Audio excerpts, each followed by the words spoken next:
তোমরা কেমন আছো? আশা করি খুব ভালো আছো। তো ফ্রেন্ডস, তোমরা কিন্তু জানো আমি অনেক দিন থেকে ভিডিও বানানো শুরু করেছি, তবে যেভাবে ভিউজ আমি চাইছি সেভাবে কিন্তু ভিউজ আসছে না। তো ভিডিও থেকে কিভাবে ভিউজ বাড়বে এটা নিয়ে কিছু আমি দাদার কাছ থেকে কিছু টিপস নেব, যে কি করে আমরা ফেসবুকের পেজে আমাদের ভিউ বাড়াবো। তো দাদা, তোমার কাছে একটাই কোশ্চেন, যে কিভাবে আমরা যারা নতুন ক্রিয়েটার, যারা ফেসবুক পেজ খুলেছে, তো তারা কিভাবে ওদের পেজে ভিউয়ার বাড়াবে? তো যদি তুমি কিছু টিপস দাও তো। হ্যাঁ, নিজের ভিডিওতে ভিউজ আসে না, অথচ আমি এদের কি টিপস দেবো? না না, তোমার ভিডিওতে যথেষ্ট ভিউজ আসে। না না না, তুমি না না না, ফেমাস একদমই না। ভিডিওতে ভিউজ টিপস, আমার ভিডিওতে ভিউজ আসে না, আমি কি পরামর্শ দেব যে ভিডিওতে কি করে ভিউজ আসবে? তাও তোমার যতটুকু এক্সপেরিয়েন্স এই লাইন থেকে, মানে এই এর থেকে, তো তুমি ওইটুকু যদি ভিডিওতে শেয়ার ভিউজ, করো। যদি আমাকে একটা কথা বলো, ভিডিওতে ভিউজ কেন আসবে? সেটাই তো আমার মানে তোমার এই কাছে প্রশ্নের উত্তরটা টিপস আমায় আর দাও, কি। যে মানুষজন কেন তোমার ভিডিও দেখবে, আমার এই প্রশ্নের উত্তরটা দাও। তাহলে সব প্রশ্নের উত্তর সেখানেই ক্লিয়ার হয়ে যাবে। মানুষজন তোমার ভিডিও কেন দেখবে, আমার এটার উত্তরটা দাও। আমার যতটুকু মনে হয়, হয়তো ভিডিওর মধ্যে ইন্টারেস্টিং কিছু থাকলে মানে মানুষ ওটা দেখতে চাইবে। তো সেভাবে আমার কোনো এক্সপিরিয়েন্স নেই, যেটা আমি তোমার কাছ থেকে মানে কিছু টিপস জানতে চাই। এক্সপেরিয়েন্স তৈরি হয় নিজের কাজের দক্ষতা থেকে, নিজের কাজ করার অভিজ্ঞতা থেকে। আমি কতটা কাজ করছি, ডে বাই ডে কিভাবে কাজ করছি, সেভাবে কাজ করতে করতে এক্সপিরিয়েন্স তৈরি হয়। আমি একটা কোনো কাজে ঢুকেছি, সাপোজ আমি হোটেলে ঢুকেছি, কিছু জানি না, কাজ করতে করতে করতে করতে আমাদের কিন্তু এক্সপিরিয়েন্সটা হয়, তাই তো? হ্যাঁ, সেটাই। তো এক্সপিরিয়েন্সটা তখনই বাড়ে, তখন আমরা ভালো করে কাজটা করতে পারি। সাপোজ আমি প্রথমে একটা হোটেলে ঢুকেছি ওয়েটার হিসাবে, কিছু জানি না, কাজ করছি, শিখছি, তারপরে আমার এক্সপিরিয়েন্স হচ্ছে। দেন আমি কি করে একটা ভালো ওয়েটার তখনই হব, যখন ভালো করে সার্ভিস দিতে পারবো, ভালো ঠিকঠাক একদম সব দিক থেকে আমি একদম পরিপূর্ণ হব, তখন আমি ভালো একজন হতে পারবো। ঠিক সেরকমই ফেসবুক কিংবা যে কোনো প্ল্যাটফর্মে তোমার এক্সপিরিয়েন্স তৈরি করার জন্য তোমাকে কাজ করে যেতে হবে। কাজ করতে করতে করতে করতে তোমার এক্সপিরিয়েন্স তৈরি হবে এবং তুমি একটা পর্যায়ে ভালো কিছু করতে পারবে। আচ্ছা, মানে তুমি বলতে চাইছো যে মানে ধৈর্য রেখে কাজ করে যেতে হবে, ধীরে ধীরে তাহলে ভিউজ বাড়বে, এটাই আর কি।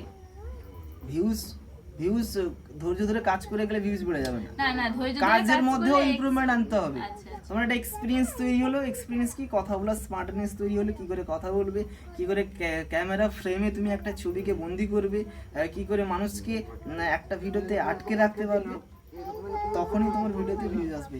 আর একটা বলুন দাদা, আপনি ভালো আছেন? আমি ভালো আছি। আচ্ছা, কথা হচ্ছে আপনি একটা দোকান খুলেছেন, ফুচকার দোকান, আপনার স্বামী স্ত্রী মিলে ফুচকার দোকান খুলেছেন। এবার পাশে অনেক ফুচকার দোকান আছে। এবার আপনি আরো বলুন যে আপনার দোকানে কাস্টমার কেন ফুচকা খেতে আসবে, বলুন। আমার দোকানে গেস্ট তখনই খেতে আসবে ফুচকাটা যদি আমার ফুচকাটার কোয়ালিটি ভালো হয় বা দামে কম হয়। বা দামে কমটা ব্যাপারটা না, ফুচকা ভালো হবে, ফুচকার কোয়ালিটি ভালো হবে এবং ফুচকা যে জায়গাটায় বিক্রি হচ্ছে তার সুন্দর পরিকাঠামো ভালো হবে এবং সর্বোপরি ফুচকার টেস্ট ভালো হবে। হ্যাঁ, টেস্টটা মেন কথা, টেস্টটা ভালো হবে। এবং এটা নয়, টেস্ট তো ভালো, সাথে সাথে এই নয় তোমার দোকান অপরিষ্কার অপরিচ্ছন্ন, ঠিকঠাক ভাবে গোটানো নেই, একটা মানুষের দেখারও একটা আকৃষ্ট তৈরি হচ্ছে না, আসবে না তো। তাহলে এটাই তো ক্লিয়ার হয়ে গেল যে আমার দোকানের ফুচকা তখনই বিক্রি হবে, আমার দোকানের ভিডিওর ভিউজ তখনই আসবে যখন আমার ভিডিওটা সুন্দর হবে। এবার একটা সুন্দর ভিডিও বানাতে হলে কি কি দরকার? একটা সুন্দর ভিডিও বানানোর জন্য নিজের অভিজ্ঞতা দরকার, এক্সপিরিয়েন্স দরকার। আর সেই এক্সপিরিয়েন্সটা তৈরি হয় জিরো থেকে নিজেকে একটার পর জিনিস ইমপ্রুভমেন্ট করে যেতে হবে। এবার ইমপ্রুভমেন্ট কিরকম? যে কথা বলার ধরন, আজকে আমি কিভাবে কথা বলছি, কালকে কিভাবে কথা বলবো, আজকে যে জিনিসটাকে দেখাচ্ছি কালকে আরো ভালো করে কি করে দেখাবো। ভিডিওর যেটা আমি বললাম, ফুচকার দোকানটা পরিচ্ছন্ন থাকতে হবে। যেরকম বর্তমানে তো প্রচুর কম্পিটিশন বেড়ে গেছে, এবারে কোয়ালিটি যদি ভালো না হয় তাহলে মানুষ কি দেখার পছন্দ করবে? অন্যের যদি একটা অপরিষ্কার ভিডিও ঝলঝল করছে ধোঁয়া, সেগুলোকে আমরা দেখার আগ্রহ প্রকাশ করি না। তাহলে ঠিক সেরকম ভাবে আমাদের ভিডিও যদি সেরকমটা হয়, তাহলে মানুষ সেটাকে দেখার কেন আগ্রহ প্রকাশ করবে? তো সেরকমই এটা, যেমন ভিডিও যেটা ফুচকা টেস্ট ভালো না হলে যেরকম আসবে না, সেরকম আমাদের সর্বমূলে কিন্তু লুকিয়ে আছে আমাদের কন্টেন্ট যত ভালো হবে তত মানুষ দেখবে, তত বেশি মানুষ কিন্তু চারিদিকে জিনিসটাকে ছড়িয়ে দেবে, এভাবে কিন্তু ভিউজ আসে। ভিউজটা এলেই তারপর ফলোয়ার্স, পয়সা তো গাড়ি বাড়ি ঘর সোনা দানা হবে। আশা করি ব্যাপারটা তোমাদের দুজনকে আমি ক্লিয়ার করতে পেরেছি। তোমরা ধৈর্য ধরো, নিজের আগে শেখো কিভাবে কথা বলতে হয়, কিভাবে মানুষকে ভিডিওতে আটকে রাখতে হয়।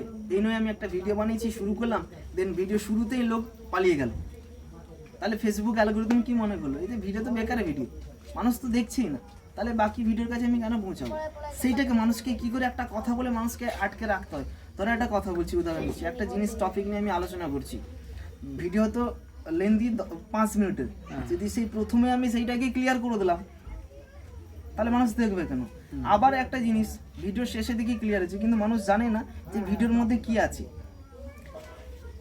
মানুষকে প্রথম এমন কিছু বলে শুরু করতে হবে মানুষ যাতে শেষ পর্যন্ত দেখার আগ্রহ প্রকাশ করে। এবং যদি প্রথমেই যদি আমি ভিডিওটাকে শেষই করে দিলাম, মানুষ শেষ পর্যন্ত কাজ করে বোঝাতে পারছি না। বুঝতে পেরেছি। বুঝতে ধরো একটা ভিডিও 5 মিনিটের 5 মিনিটের ভিডিও, এবার সেই ভিডিওটা যদি আমি প্রথমে শুরু করে প্রথমেই সব ক্লিয়ার করে দিলাম, 1 মিনিটে ক্লিয়ার করে দিলাম, বাকি 4 মিনিটে শুধু ফালতু বকবক করে গেছি, আর মানুষ দেখবে না, দেখবে না তো। ব্যাপারটা সেরকম। আবার সেরকম ভিডিওটা 5 মিনিটের, ভিডিও শেষের দিকে মেন পার্টটা আছে, এবার শেষ পর্যন্ত তো আর কেউ দেখবে না।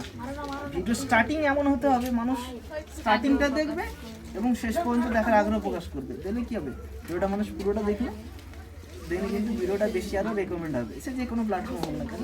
এটাই কিন্তু টিপস, আর কিছুই না। যে যত বেশি এটাকে অ্যাপ্লাই করতে পারবে তত বেশি কিন্তু ভিউজ আসবে। আশা করি কোনো কনফিউশন আছে না, আর কিছু জানার আছে? এইটুকুই জানার ছিল যে আমরা মানে কি হয়, আমরা যারা নতুন ক্রিয়েটার হই তাদের মনে একটাই জিনিস থাকে যে কি করে খুব তাড়াতাড়ি আমরা না না না, এটা জিনিস তাড়াতাড়ি কখনো কোনো কিছু চাই না। হ্যাঁ, তো সেটাই।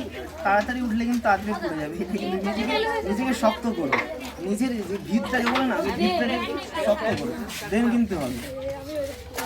নিজের ভিতটাকে আগে শক্ত করো, নিজের ভিতটাকে আগে যদি শক্ত না হয় তাহলে কিন্তু খুব তাড়াতাড়ি ঘরটা কিন্তু ভেঙে পড়ার চান্স আছে। নিজের ভিতটাকে আগে শক্ত করো, দেন রাজপ্রাসাদ হবে। আগে নিজের ভিতটাকে, নিজের কথা বলা, নিজের কনফিডেন্স, নিজের একটা যে ভিডিও করার যে লোককে 10টা লোকের সামনে কিছু বলা, কোনো বিষয় নিয়ে একটা মানুষকে সুন্দর করে বোঝানো, এটাকে ক্ষমতাটা অর্জন করো, দেন তুমি আরো অনেক জায়গায় পৌঁছাতে পারবে। দেন তো আরো অনেক কিছু ব্যাপার আছে। তো দাদা তোমাকে অসংখ্য ধন্যবাদ।